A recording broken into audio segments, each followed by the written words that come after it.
Hey guys, what's going on, dudes? Peeps. This is part 3 of everything you need to know about Lords of the Fallen.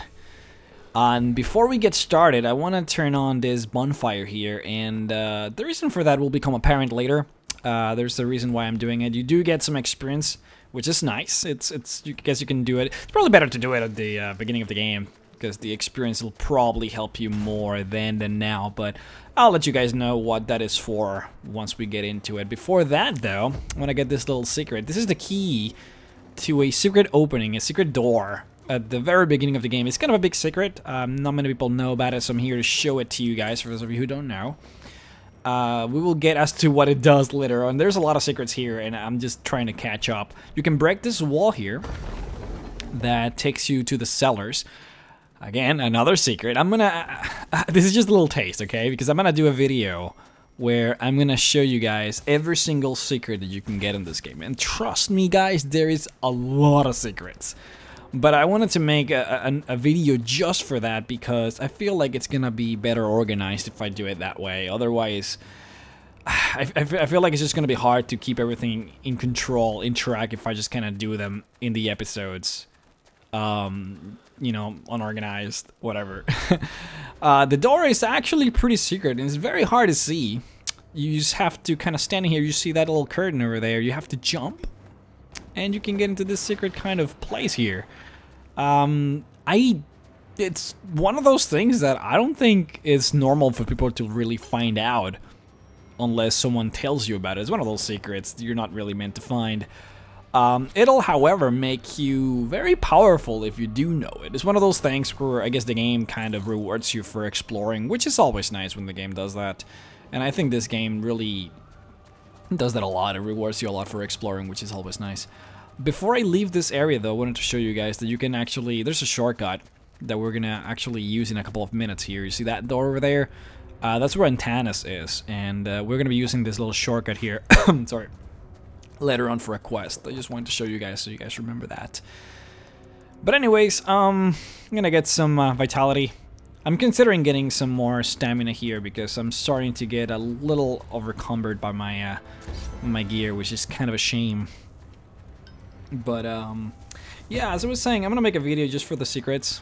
I might show some here and there in this video just to give you guys a little taste, but if you're watching this in any other day other than the day that it was actually uploaded, then the video might actually be on. I'm gonna have the video with the secrets on the link in the description as a link, so be sure to watch it whenever you get the chance. That's gonna be awesome.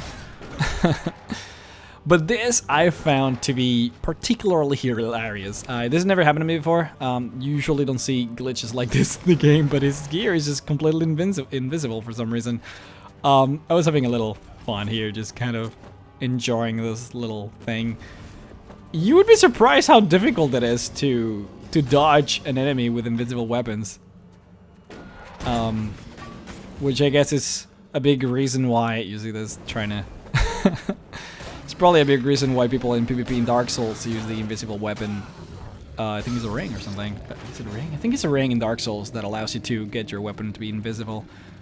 And it's really good in PvP because of that, because you can't really tell what your opponent is attacking you with. But I wanted to improve my staff, since you guys remember we got this scab staff in the last episode. It's a really good staff, though. The problem is that we needed to get some runes in there, because it has 2 slots for runes. And I believe with just the runes we might be able to make it more powerful than the actual sting that we got from the champion boss. You see me here kind of deciding what to pick. But you can see the difference in damage. It's already like really, well, the difference is pretty big, I would say. Sadly, and I don't actually like this, some of the damage is actually fire, which I don't like. I think that was the big reason, the biggest reason why the weapon itself wasn't doing that much damage to the champion boss. I guess he must be resistant to fire, which would make sense since his weapon's kind of, you know, engulfed in fire. I guess that explains a lot, but also it's just very difficult to fight mages with this weapon, since they're very resilient to any kind of magical damage. At least it feels like so, since I do like no damage to them. On the other hand, I think this guys must be weak to fire or something, especially the big guys. You're gonna see me destroy this big guy here in a second. I don't know if they're weak to fire, but it certainly looks like it. You're gonna see how fast these guys go down. Look at this. I guess it's not too much damage anyways. They're probably really weak anyways. But it really felt like I was doing more damage than usual. The one good thing about the weapon is that, thanks to, well, having it, now we have a weapon that can actually kill phantoms, which is always nice. I usually use the poison maze that you get from the beast, but that is a strength-based weapon, and we're not going to be able to use it with this character, so I was kind of hoping to find a fire-based weapon or any kind of elemental-based weapon, and I guess now we can use this, which is fantastic. It's always nice to have one, because otherwise you have to use your gauntlet to kill them, and oh my god, the mana just kind of regenerates super slow, which is just, oh, as I get stuck there, trying to run, but the table kind of stopped me there. And these guys kind of appear out of nowhere. I'm not sure where they came from, but god damn it, they're annoying. Anyways, there are going to be a lot of... Actually, there are a lot of secrets in this whole section, in the Citadel. I'm not going to go through all of them. I'm going to go through, I think, just one of them. Just to let you guys know, because it's a really easy one to get. It's just a wall that we can break, and the only reason I actually wanted to get it was because the gear... Well, you get a full set of gear from the secret, and I wanted to test it out since I've never used it before. I know that it was there, I just... never used it before, and I wanted to test it out on the next boss, not the Beast, but on the Guardian, because I guess you guys are gonna see. I think you guys are gonna have a laugh at it. But again, there are a lot of secrets in this area, and I don't really want to show them all because I want to save them for the video. So you're gonna see me kind of go through the area, look at some walls and stuff, but not really go into them, and that's why. Also, I specifically showed a lot of the chests in this section that are sealed by, well, they don't have, you know, they have that red aura thing on them, so we'll require keys to open them. I kind of showed them all here in the video, but I don't open them because obviously we don't have the keys yet, but I wanted you guys to remember where they were, where they are, since it's kind of important to know. And this guy, look at this.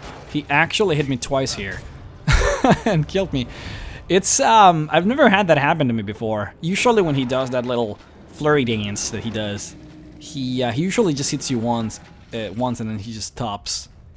This is the very first time where the guy actually hits me twice in a row. I honestly didn't think that was possible, but there you go. That actually happened. So obnoxious. That's a little shortcut. We're gonna use it later. Just showing it to you guys. But yeah, it's nothing that interesting here. Just gonna encounter some of these enemies.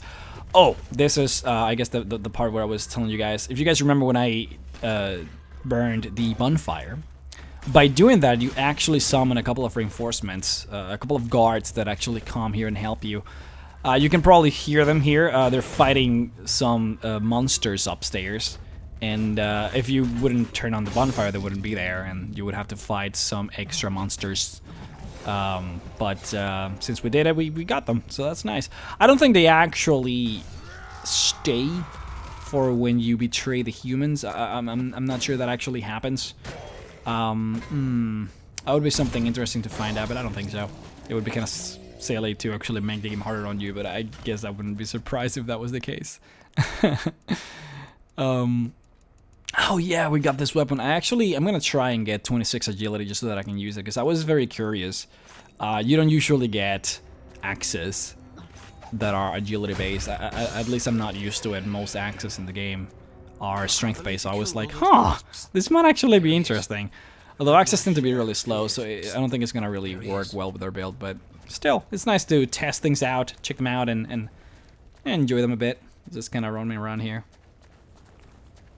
But as you can see, I'm skipping all of the cinematics, all the little conversations that I'm having with people. I'm just kind of assuming that you all have played the game if you're watching this, because this is more of a... I guess this series is more tuned for people... This is the wall, by the way.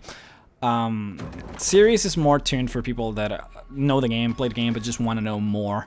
You want to know all the secrets, all the quests, all the things there are to know about the game, and that's kind of what I'm basing this Let's Play on. I guess it's not really a full Let's Play, or otherwise I would have called it a Let's Play. So I'm just skipping all of the cinematics, all the conversations, all the loadings and all that stuff. But as you can see, we got the gear. It's really, really good. And in fact, it is so good that I think it explains very well why I believe heavy gear is the best in this game, and why it's just completely overpowers light and medium gear in any way, shape, or form. Also, although I will leave it at that. I'll show you guys why later. You guys can just wait and be happy. But yeah, I'm gonna skip this. You guys don't have to see it, just so that you know where to go, and because I know that I had a lot of issues figuring out where to go and at what part of the map I was supposed to go next after, you know, whatever section, whatever. Because I had a lot of points in the game where like I just was lost. I would kill a boss and then I wouldn't know where to go. So I'm just leaving those sections in so that you know where to go, but not necessarily. I don't want to necessarily like show you all the cinematics and all the, you know, all dialogue. There's a lot of dialogue. I don't think the story is that interesting. I guess some guys might disagree, but I didn't find it particularly compelling. But I'm having some issues fighting this dude. It's just a jerk. I'm always gonna have issues fighting those guys. They're just way too obnoxious. I've been enjoying the agility-based character though. It's a nice, refreshing change to see weapons that are actually fast, because I'm just completely used to super heavy, slow weapons. They're completely overpowered, like, don't get me wrong, but like it's just different. It's cool.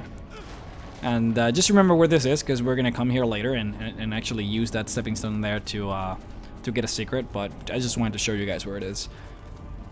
There's actually something in there. The one thing I do find very hilarious though about my character is that whenever I walk, like, because I'm like dressed in like this super heavy armor, and I'm just like super sluggish, and I walk and like I literally make earthquakes as I step on the floor, and whenever I try to roll, it's like I'm a little fatty, kind of struggling with life. But then as soon as I attack, my weapon is so fast that it's almost funny how like I'm faster. I actually move faster by attacking than I do by rolling, and I find that completely hilarious. I just imagine this like humongous tank moving like the speed of light just by attacking and just doing combos, which is funny. Oh, this is something that I don't think I mentioned on any of the last videos, and this is probably the most obnoxious part about fighting the mages. When he does that, you can see that he's kind of electrified. Every attack that you do on him reflects back on you. Oh, and the magic somehow kind of went through the wall, which I thought was kind of weird. Kind of freaking out there for a second. Whatever attack you do against the mage reflects back on you, and you don't realize it, but you're doing a lot of damage. Your HP bar is not really that big compared to the damage that you're doing, so one small auto attack, even a weak one against the mage, will literally like leave you about to die. And holy shit, how many times have I actually died by accidentally hitting the mage when I didn't see that he was reflecting all my attacks. Literally kill myself in 2 hits, which is surprising, which I bet is the reason why there's no PvP in this game. You would literally kill every player with like 2 hits. Look how fast I destroy this guy. Wow. It's kind of mind-boggling. There you go, we talked to Antanas, so this whole section is done. Now all we have to do is finish up our quest, which is we have to kill Beast, we have to kill the Annihilator, which is the last of the lords, and then we have to, well, kill the god. Although whether we do that or not, I guess we're gonna find out later. Now this guy's there give you a couple of, I don't think actually, I'm not sure if they actually give you a quest. I might have to check that out. I know that the guy you saw there is the guy you save from the guy that gave us the ring, the Dim Hope, which is the ring that we're using. He's kind of spawns there after you help him. Right now, the captain of the guard is telling me that, if you guys remember on the last episode, I told you guys that there were going to be that the humans that are found on the bridge between worlds, that we're gonna have to kill them later because they are deserters. Now that's the moment in time when he actually tells you, hey, look, I got some people that kind of ran out on us. So it would be nice if you could go and kill them for me, because that's just not cool. So, yep, we got the quest now, so we're gonna go into the bridge of the between dimensions, and we're gonna go and see if we can kill them. Although you'll figure out something cooler happened as we go and try to do that. Before that, however, we have one boss here to fight right about now. If you guys remember, at the very first part of the video, I showed you guys how to get the secret key that opens the secret door to give you a secret item. Well, that secret item, the Shard of Heroes, it's gonna actually come into play now, and that's the reason why I wanted to go back and get it before I fought the beast. The reason why that is because you can actually use that Shard of Heroes in this battle. I don't actually use it, but I want to show you guys that you can actually do it. If you were to, you see those statues there on the back. One of those statues is wielding a mace, the other one is wielding a sword, and the other one is wielding a dagger. If you were to go and talk to those statues, you would actually use the Shard of Heroes, and the boss would actually go into the statues and attack it, destroying the statue, which would reveal a weapon, a really good weapon. It really depends on what character you are. Like if you're playing a warrior type of character, you obviously want to use the shard on the warrior statue because it gives you a sweet warrior weapon. If you're a agility-based character like mine, then you want to go into the dagger-wielding statue so that he gives you a dagger, right? That's just how it works. You can actually use this once. You can only do it when you can see that I'm completely destroying the beast. I'm not even talking about this guy, but you can only do that once per playthrough. You cannot carry it over to New Game Plus since all the quest items actually get deleted once you go into New Game Plus. But you can only do it once, so you can only get one of the weapons. And you can either do it on the beast battle, which is this one, or the commander battle. So you know, whatever works is the same. Alternatively, if you don't want to use it on the battle, you can use it outside of the battle. And if you talk to one of the statues when you're not in the boss battle, it gives you an option to respect your character, so you can respect it into a warrior, rogue, or, you know, the cleric version. But there you go, that's the beast. Completely destroyed him. You guys saw, I guess I don't have to explain just how easy this guy is. You guys saw what I did. I pretty much just attacked his leg until he kind of falls down. If you attack him multiple times, he just falls down, and then you can hit him in the face for extra damage, which is fantastic. The way you get the special weapon for this boss is you have to avoid stepping on the pools of poison that he drops. Thankfully, I'm just so good at this game that he didn't even drop a single poison pool, so it didn't really matter to me. But again, since the club that you get is a strength-based weapon, we're not going to be able to use it, though. Normally, I do use it here. I was showing you guys the statues. That's the hammer, so you can get a hammer there. It's a faith-based weapon. Here you can get the strength-based weapon, which is a sword. And there you can get the dagger, the agility-based weapon, which is a dagger. Yeah, I just wanted to show you guys that you can do that, where it is, what you can do, and how to get the item, the actual shard, which is important. So there you go. Now this is the club. I guess I'm showing you guys here. You can see that it is special. It is orange, and you can see the special effect there.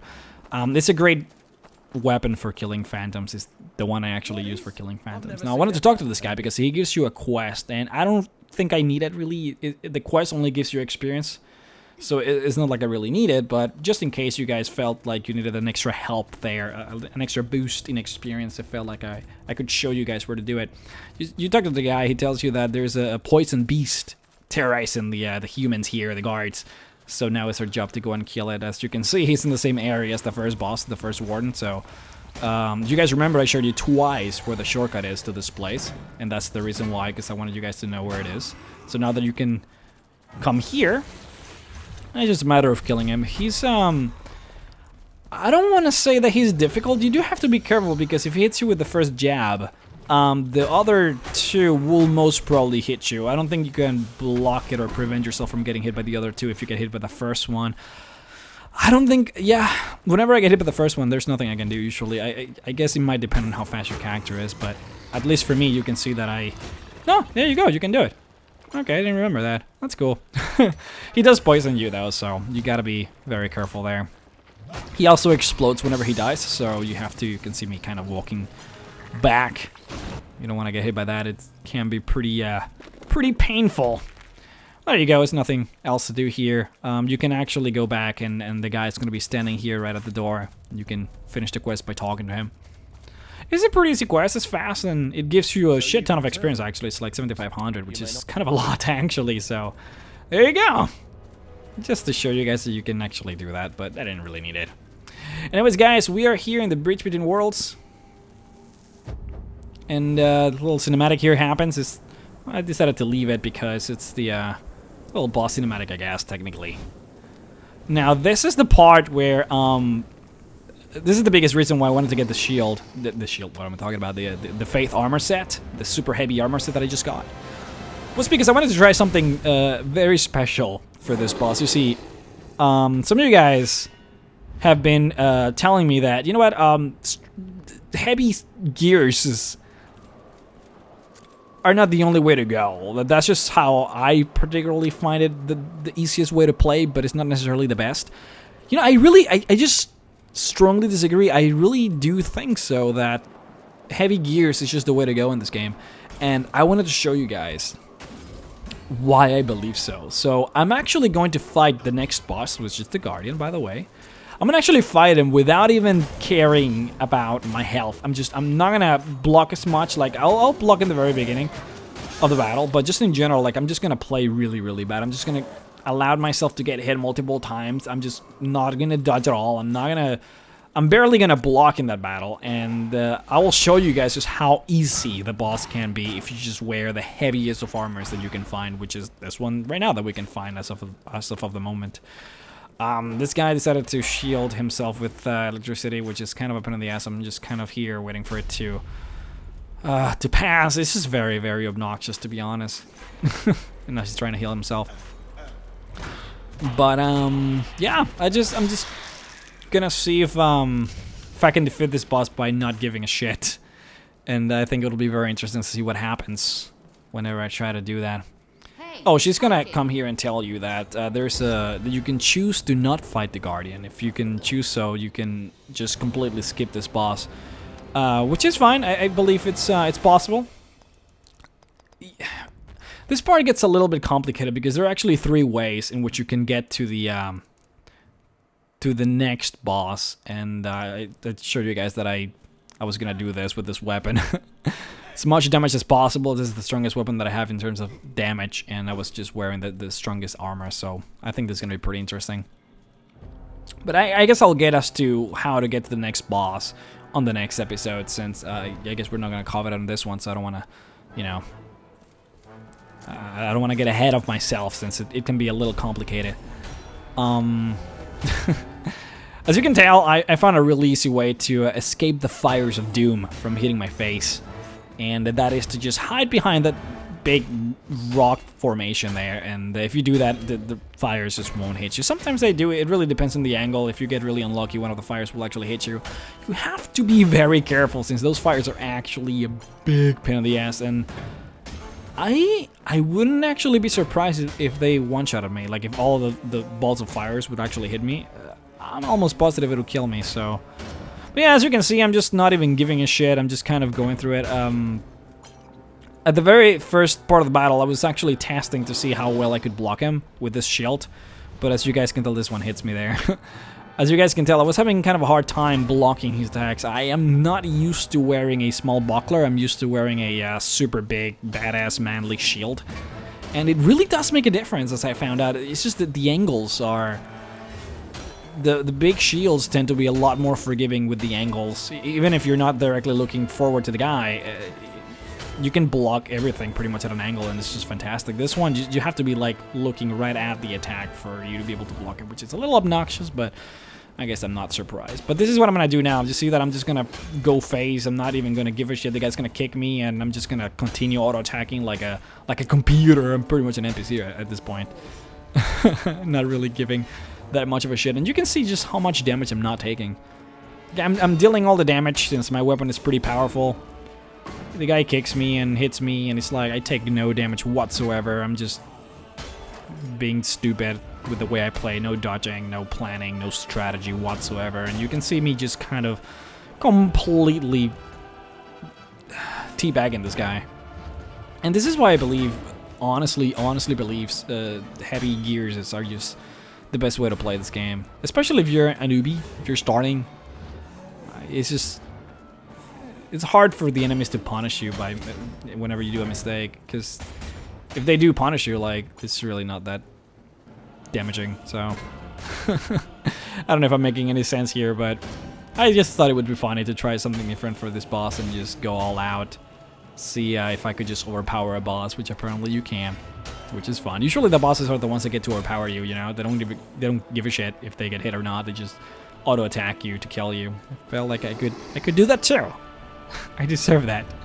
To get the special weapon for this boss, you have to kill him without turning off the bonfires. You see those little braziers on the arena. You can actually turn them off. You can go in there, and I believe you have to hit them. I've never done it before since I've never really had a reason to do so, but you can go over there and turn them off. And if you are going to do it, which is fine, I would suggest leaving at least 2 on, since I believe if you turn them all off, he'll turn them back on instantaneously, all of them at the same time. So if you want to turn them off, just leave at least 2 on, and that should be fine. But to get a special weapon, as we did get here, you don't have to you have to kill them without turning any of them off. So that's what we did. Here's the our weapon we got from the boss, the special weapon. This is the weapon that we're actually going to be using for a while now. It's agility base, which is fantastic. Most of its damage is fire, which I'm not very happy about. But now here we're going to be fighting a lot of phantoms, a lot of ghosts. So I figured it's going to be useful. I'm happy here. I was really happy this episode, just kind of rolling around. Ooh, this is the part. You see that item over there? That's actually the tattoo of the dead soldier, as I'm showing you here. If you guys remember, before I showed you guys the soldiers, the deserters, and we talked to them a little bit, you actually get a choice there. You can tell them to go into the crystal. You remember the crystal where the girl was before the checkpoint. You can actually tell them to go there by themselves, and if you do that, they'll try and they will try and do it, but obviously they'll end up fighting the Guardian and die, which I think is funny. They never actually make it. They die by the Guardian. So it's just a way for you to not have to kill them and still get the quest item, because you have to kill them to get the quest item. But this way you don't have to do it actually, and they're not really that difficult unless you're trying to kill them the first time you see them, in which case they're a fucking pain in the ass. But yeah, this is me trying to get the game is going so fast, like I'm trying to keep up, but again, I was just using the heavy armor just because I wanted to show you guys how easy it would be to kill the boss with it, but I am not really I want to have the heaviest armor that I can get, but at the same time, like, while fast rolling. Like, that was kind of like my goal. Be the heaviest that I can be while still fast rolling. That's what I wanted. So I'm gonna try and get this faith armor because it's medium, and I figure it's gonna work. So we got half of the pieces. The other half is actually gotten through a red aura chest. So we're gonna have to get the key, and I guess I'm here to show you guys where you actually get the key. This is the Eastern Antechamber, and we're gonna have to just kill this asshole here. Oh, I was testing the damage of the weapon, since it's the very first time that I'm using this Firewalker weapon. I kind of realized that this is one of those weapons that is just better to use with one-handed, because the damage kind of becomes weaker when you're dual wielding it, since you're supposed to do the combo. This combo, it becomes obviously very, very strong if you do the combo, but sometimes you just want to attack them once or twice and be done with it. But here's the key. You can get it from the mage. I'm happy here. Yeah, so we're gonna open one of the rare chests with this key, and that chest is gonna give us the remaining part of the medium armor set, which is what we want. And I believe, with that said, we might actually kill the Annihilator with it. I'm almost positive. The Annihilator is one of my favorite bosses, just simply because he's so fucking cool to dodge. So I actually want to make sure that I can actually dodge him, otherwise the flavor of the boss kind of goes out, if you know what I mean. I guess you guys are going to see in the next episode, but that's it. That's the other part of the armor set, so that's fantastic. See if I can increase this, because I can't even see the names of the... Like, I'm actually looking at the footage as I'm narrating it, but I can't see much because it's like super low resolution. So I'm having a hard time looking at the items and their names and stuff. But there you go. That's going to be our set. It's going to be the end of the episode, guys. That was episode 3 of everything that you need to know about Lords of the Fallen. On the next episode, we're going to kill... I'm talking too fast. On the next episode, we're going to kill the Annihilator. And we might actually finish the game. Go and kill the Lost Brothers and kill the Judge. So that's going to be very interesting. Hope you all enjoyed. Remember to like, favorite, and subscribe. Guys, I love every single one of you guys. Be sure to stay tuned. Goodbye, fellas.